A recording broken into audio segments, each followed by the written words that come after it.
It is just past midnight on the 26th of September, 1983. Deep in a concrete bunker, about 100 kilometers south of Moscow, a man settles into his chair. His name is Stanislav Petrov.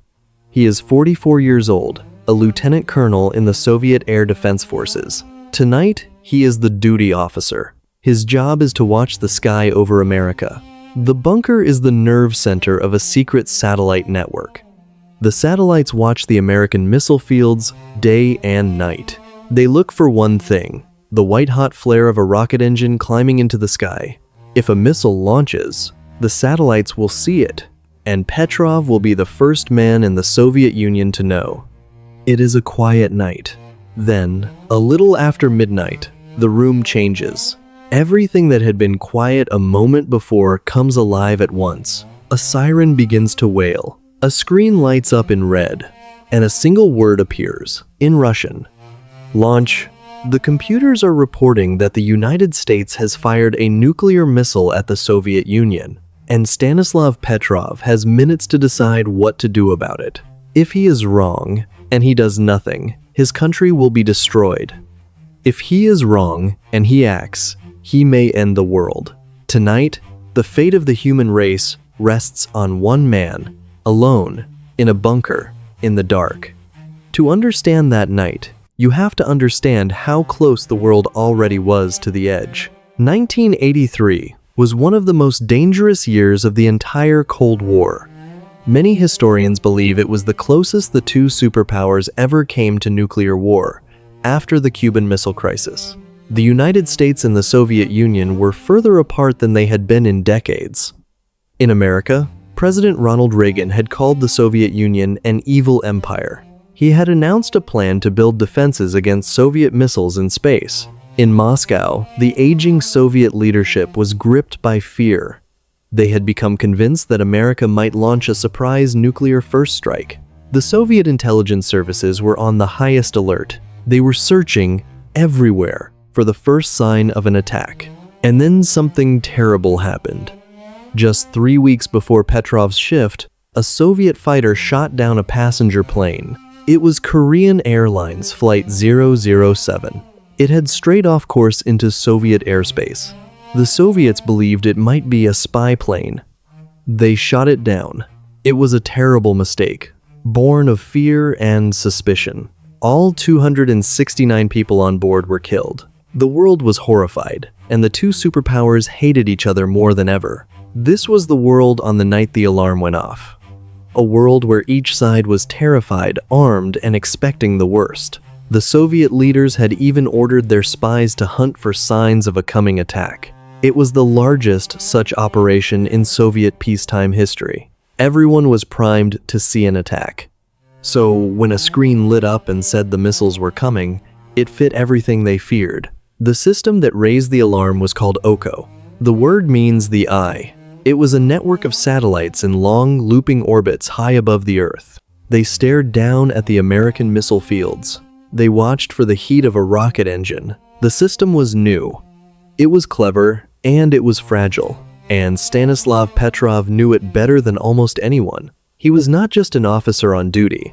He was an engineer. He had helped design the very software that was now screaming at him. He knew where it was strong, and he knew where it could fail. And here is a detail that history almost overlooked. Petrov was not even supposed to be on duty that night. He was filling in for another officer. A regular soldier, trained to follow orders, might have simply obeyed the machine. But the man in the chair that night was an engineer who trusted his own mind more than the screen. Because there was a rule built into the heart of Soviet defense. It was called launch on warning. If an attack was detected, the Soviet Union would not wait for the missiles to land. It would fire its own missiles back while the enemies were still in the air. There would be no second chance to check. Once the order was given, the missiles could not be called back. From the moment of warning, the leadership would have perhaps 25 minutes to decide. And the warning had to start with the man in the bunker. It had to start with Petrov. So there he sits, just after midnight, with the siren screaming and the screen glowing red. The system reports one missile. one American intercontinental ballistic missile climbing toward the Soviet Union, the protocol is absolutely clear. Petrov is required to pick up the phone and report an incoming attack to his superiors. From there, the warning would climb the chain of command in minutes toward the men who could order a nuclear counterstrike. But Petrov hesitates. Something does not feel right. He stares at the screen. A first strike, he thinks, does not look like this. If the United States were truly attacking, it would not send one missile. It would send hundreds, all at once, to overwhelm the Soviet defenses. One missile made no sense. Then the system changes its mind. The screen now reports not one missile, but 2, then 3, then 4, then 5. 5 American nuclear missiles, the computer insists, are now in the air.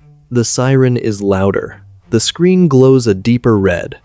And around Petrov, dozens of frightened officers and soldiers are watching him. They are waiting for him to confirm what the machine is telling them. They are waiting for him to say the word that starts the end of the world.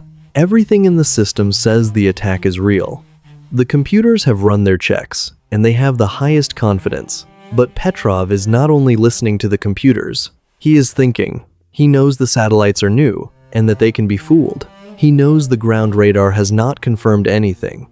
If real missiles were coming, the radar should see them as they climbed over the horizon, and the radar screens are silent.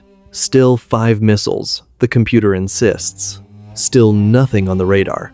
Petrov has seconds, not minutes, to choose. He picks up the telephone, and he tells his superiors that it is a false alarm. He reports a malfunction in the system. He says this even though the screen in front of him still says the missiles are real. He is betting the lives of everyone he has ever known on his own judgment. He would say years later that he did not truly know if he was right. He said his decision was like a 50-50 coin toss. He simply could not accept that a real war would begin with only 5 missiles. So, he chose the answer he could live with, if he had any life left to live. And then, there is nothing left to do but wait.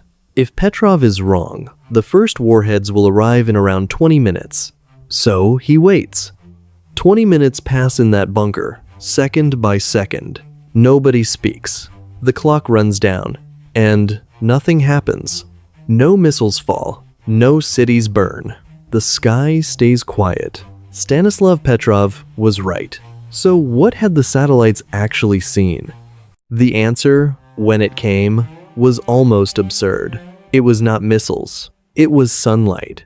At that time of year, near the autumn equinox, the sun sat at an unusual angle, high above the American plains. Sunlight was glinting off the tops of high-altitude clouds, and the satellites, in their long looping orbits, caught that glint at just the wrong moment. To their sensors, the bright flashes looked exactly like the heat of launching rockets. 5 separate flashes, one after another, became 5 separate missiles. The system had never been designed to tell the difference. A rare trick of light and cloud and orbit had almost ended the world. It was a one-in-a-lifetime alignment of the sun, the clouds, and the satellites. The engineers had simply never imagined it. Later, they changed the system so it could never make that mistake again. And the only thing that stopped it was a man who refused to believe the machine. You might expect Stanislav Petrov to have been made a hero. He was not. At first, his commanders praised him. But praising Petrov would mean admitting that the new, expensive early warning system had failed. It would embarrass the powerful men who had built it. So, instead, the incident was quietly buried. Petrov was not rewarded. In fact, he was reprimanded. Not for his decision, but for his paperwork. In the middle of saving the world, he had not filled in his logbook correctly. He said later that he had a telephone in one hand the entire time. The whole event was stamped secret. For years, the world had no idea how close it had come. Petrov left the military not long afterward. He suffered a breakdown from the strain. The weight of that one night never fully left him. His wife later fell ill, and he cared for her until she died. He lived on a small pension in a plain apartment, largely forgotten. He went on to live a quiet, modest life in a small town.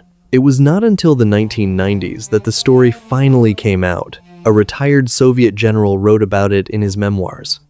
And slowly, the world began to understand what Stanislav Petrov had done. Late in his life, he was honored around the world. He was given awards and invited to the United Nations. A film was made about him called The Man Who Saved the World. He was honored in Germany and quietly thanked by people who understood what he had done. People called him the man who saved the world. But Petrov never accepted the title. He always said he had simply been doing his job. A hero, he said, was someone who did something extraordinary on purpose. He had only been trying to survive an ordinary shift. He said he was just the right man in the right place at the right time. Stanislav Petrov died in 2017 in a small flat outside Moscow. He was 77 years old. His death was barely noticed at first. The man who once held the fate of the world in his hands died almost unknown. On the night of the 26th of September, 1983, everything worked as designed. The satellites did their job. The computers did their job. The system reported an attack, exactly as it was built to, and every machine in the chain was wrong. The only thing that stood between the world and nuclear war was doubt. The doubt of one tired man, alone in a bunker, in the middle of the night. He looked at everything the machine was certain of, and he decided, against the rules, to trust himself instead. If a different man had been in that chair that night, we might not be here. That is how close it was. Not a war fought and survived, but a war that never began, because one man said no. Stanislav Petrov never wanted to be called a hero. But for a few minutes, on one ordinary night, the whole world depended on him, and he chose not to end it. There is no machine that can feel doubt. There is no computer that pauses and wonders if it might be wrong. That night, the world was saved by the one thing a machine can never have: a human being willing to doubt.